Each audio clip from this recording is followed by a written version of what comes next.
Thanks for joining us at 5. Check out these images. Tonight, fire investigators are trying to figure out what caused several of these fires this morning, including 3 that happened in vacant homes. Indianapolis firefighters shared this video here of the flames shooting out of one of those houses on North Hamilton Avenue. Our Chase House spent the day on Hamilton Street on the city's east side. And neighbors told Chase that the houses that caught fire have sat empty in their neighborhood for years now. These are just 2 of the 5 vacant houses that caught fire early this morning. As you can see behind me, they're a total loss, and both have been reduced to its foundation. Mercado took this video from his living room window of the homes engulfed in flames.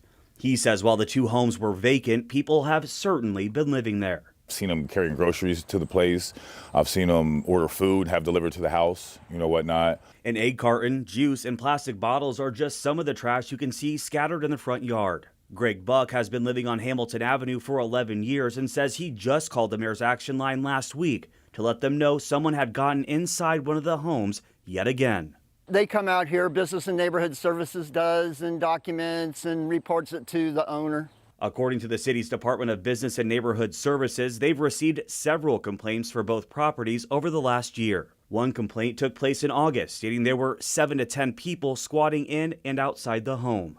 As for who owns the homes, according to property records, Sensational Taste LLC. While one of the properties showed an out-of-state address for the business, another showed an address on the city's north side. The address brought me to a business plaza where I learned the owner of the LLC is Adrian Bardwell. It's gone.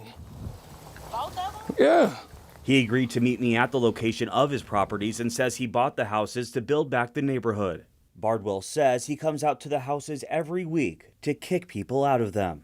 You tell them to leave, they come back. I feel that the police should lock them up if they see them out here squatting. And you tell them, they be inside the house, they'll set up a whole house. They be living in the house. You gotta kick them out.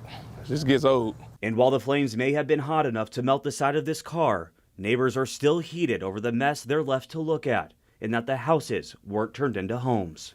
IFT says that no one was hurt in the fire, and at this hour, how the blaze started is still under investigation.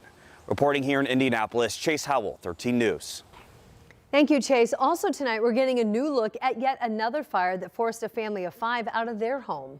This video shows you what Indianapolis firefighters saw as they arrived at the house near South Arlington and Troy Avenues. You can see the flames everywhere around the house as the firefighter arrives on the porch and then goes inside the house to try and put out the fire. This fire actually started in their garage and then spread to their attic, causing a lot of damage to their home and their 4 cars. Indianapolis firefighters also put out a restaurant fire this morning. Someone who was passing by the Sunshine Breakfast House and Grill called 911 when they saw the flames this morning at that restaurant that's over on the west side near 38th and Lafayette Road. Firefighters say the roof was on fire and it was around the HVAC system.